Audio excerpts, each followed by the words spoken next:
Hallelujah. सबको जय मसीह की। मैं परमेश्वर के नाम से आप सबका स्वागत करती हूँ। आज के नए दिन के लिए, आज का पवित्र दिन जो संडे का है, इसके लिए प्रभु का धन्यवाद करती हूँ, जिसको परमेश्वर ने पवित्र करके विश्राम का दिन कह के हमारे लिए ठहराया है। हालेलुया। आज का जो वचन है वो लिया गया है पहला कुरिन्थियों, और उसका हम देखेंगे 23 आयत से लेके 31 आयत तक। और ये जो आयत है ये है प्रभु भोज के बारे में। हालेलुया। आज जो हम बात करेंगे कि प्रभु भोज के बारे में करेंगे। वैसे तो प्रभु भोज के बारे में अगर मैं बात करूं तो काफ़ी जगह पे लिखा हुआ है पवित्र शास्त्र में। जो प्रभु भोज के बारे में आप देख सकते हैं, मत्ती 26 में देख सकते हैं, लूका 22 में देख सकते हैं, मरकुस 14 में भी प्रभु भोज के बारे में बताया गया है।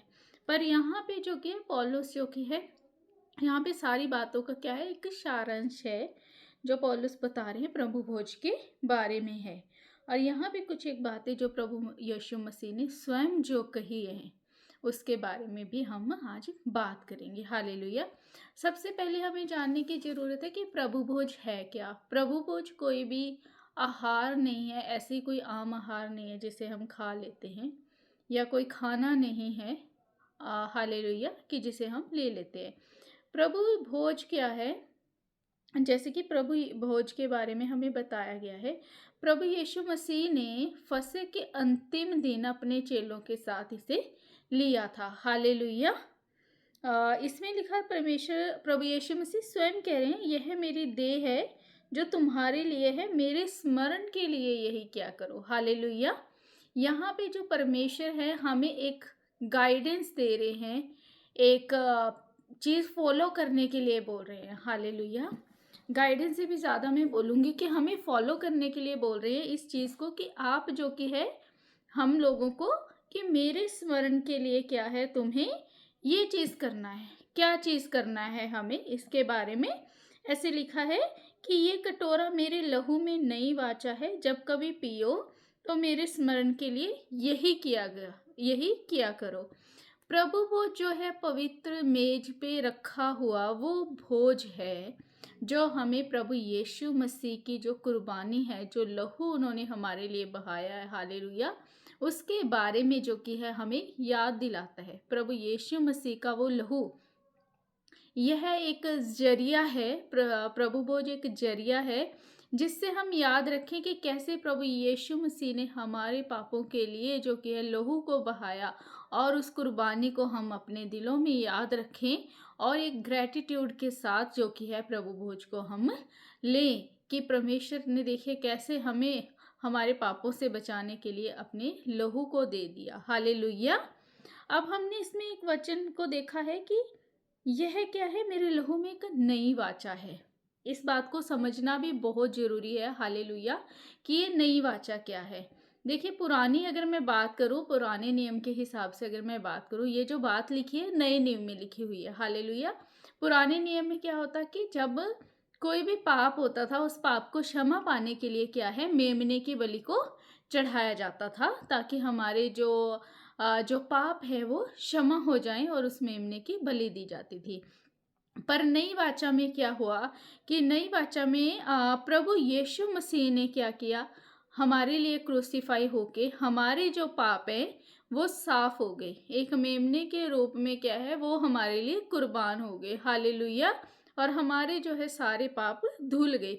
तो उस लहू के कारण, जो प्रभु यीशु मसीह का सलीब पर लहू बहा, हालेलुया, तो उस लहू के कारण क्या है, हम पाक साफ हो गए।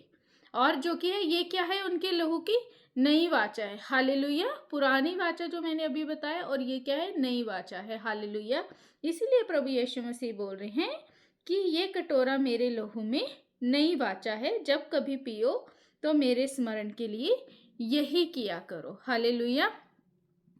अभी हमें कोई मेमना बलिदान देने की ज़रूरत नहीं है। प्रभु यीशु मसीह ने हमें इन सब चीज़ों से छुड़ा दिया है, और हमें अपने लहू से परमेश्वर ने जो कि धो के पाक साफ किया है। हालेलुया। इसके साथ में एक और, इस वचन को आप पूरा पढ़िएगा, और इसमें ये भी लिखा हुआ है कि अगर कोई अनुचित रीति से प्रभु भोज लेता है, या उस रोटी से खाए या कटोरे से पिए, तो प्रभु की देह और लहू का अपराधी ठहरेगा। एक तो परमेश्वर प्रभु यीशु मसीह हमें जो कि है बोल रहे हैं कि आप मेरे स्मरण के लिए यही करना। एक हमें गाइड उन्होंने पाथ दिया है जिस पे उन्होंने हमें डायरेक्शन दिया आपको फॉलो करने, और साथ के साथ ये चेतावनी भी दे रहे हैं।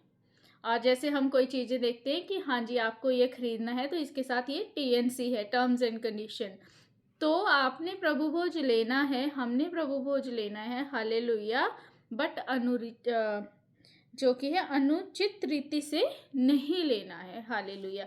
अब अनुचित रीति क्या हुआ? अनुचित रीति की अगर मैं बात करूं तो अनुचित रीति होगा अगर आपका मन पाक साफ नहीं है, आपके मन में क्रोध है किसी के लिए, या आप किसी से डर रखते हैं, बैर रखते हैं, ईर्ष्या है आपके अंदर। तो आप अगर आपके मन में ये सब कुछ है, परमेश्वर के वचन से आप नहीं चल रहे हैं और आप उस अनुचित रीति से आते हैं, अनुरीति से आते हैं और आप जो कि है प्रभु भोज में शामिल होते हैं, तो आप क्या है उस पे अपने आप पे और हम पे क्या है अपने आप पे, अगर मैं अपनी बात करूं, अगर इस रीति से हम लेंगे तो क्या है हम दंड को लेके आते हैं। कुछ लोग बोलते हैं कि मैं बीमार रहने लग गया हूँ, मुझे ये तकलीफ होने लग गई है।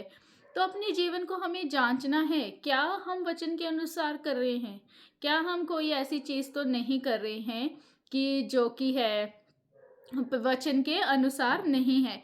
अगर मैं आपको बोलूं कि आज के टाइम में कुछ लोग क्या है कि जैसे इसको एक ट्रेडिशन मान लेते हैं कि हमें ये करना है, प्रभु भोज करना है, एक ट्रेडिशन है या रिवाज है, हम हमारे बाप दादा करते थे तो हम भी करते हैं, बचपन से हमें बोला जाता है, बपतिस्मा दिला दिया जाता है। आपको इस प्रभु भोज के हालेलुया महत्व को समझना है। ये कोई ट्रेडिशन नहीं है, ये कोई रिवाज नहीं है, ये कोई चीज़ नहीं है जिसे आपको फॉलो करना है। इसका बहुत बड़ा महत्व है, एक बहुत बड़ा बलिदान इसके लिए परमेश्वर प्रभु यीशु मसीह ने दिया है हमारे लिए, हमें परमेश्वर के समीप लाने के लिए। तो इसको अनुरीति से कोई ना ले, माफ़ी चाहूँगी इसके लिए। इसके लिए आप ऐसे मत लें इसको कि ऐसे सोच के कि इसको तो लेना ही है, और इसका लेने के लिए हमारे मन को पाक साफ होना है, हमें परमेश्वर के वचनों से चलना है, तभी इसको खाने से और लेने से हमारे पास जो बल बुद्धि आएगा वो क्या होगा, प्रभु यीशु मसीह की ओर से होगा, स्वर्ग की ओर से होगा। बट अगर हम गलत रीति से लेंगे तो बहुत ज़्यादा इसके लिए हमें दंड भी मिलेगा। जो और इसके अलावा परमेश्वर का वचन कहता है कि इसमें देखिए साफ साफ लिखा है, इसीलिए तुम में से बहुत सारे निर्बल और रोगी हैं, जैसे कि हम पहले बात कर रहे थे, हालेलुया। वचन में भी इसी प्रकार से लिखा हुआ है। इसीलिए हे मेरे भाइयों, जब तुम खाने के लिए इकट्ठा हो तो एक दूसरे के लिए ठहरा करो। यदि कोई भूखा हो तो अपने घर में खा ले, जिससे तुम्हारा इकट्ठा होना दंड का कारण ना हो। शेष बातें मैं आकर ठीक करूँगा, हालेलुया। इसमें परमेश्वर ये भी बोल रहे हैं कि बाकी की बातें मैं आकर ठीक करूँगा। आने वाले समय के लिए भी परमेश्वर हमें बता रहे हैं। तो हमें क्या है, अपने जीवन को जांचना है। ये बहुत इम्पॉर्टेंट है कि हमें अपने जीवन को जांचें और इसको बिल्कुल प्रॉपर तरीके से हम लें, इस चीज़ को मजाक में ना लें। और ये बहुत इम्पॉर्टेंट है प्रभु भोज, और हमारी लाइफ में ये बहुत ज़रूरी है। जब आप एक मसीहा जीवन जी रहे हैं, मसीह हैं आप, तो आपके लिए पवित्र बपतिस्मा बहुत ज़रूरी है, बपतिस्मा लेना। और जब हम बपतिस्मा लेते हैं, प्रभु यीशु मसीह पे विश्वास लाते हैं, तो हमें बिल्कुल सही तरीके से प्रभु भोज को लेना भी बहुत ज़रूरी है। तो मैं आपसे रिक्वेस्ट करूँगी, आपसे अनुरोध करूँगी सबसे कि इस वचन को पूरा पढ़ें। मैं एक बार फिर से बता देती हूँ, ये वचन है पहला कुरिन्थियों, जिसमें आप जो है 11 चैप्टर को निकालेंगे और 23 से लेके 31 आयत तक आप देखेंगे, और इसमें आप पूरा पढ़ें और प्रभु भोज के महत्व को समझें। परमेश्वर के इस वचन के पढ़े और सुने जाने से आशीष हो। आमीन।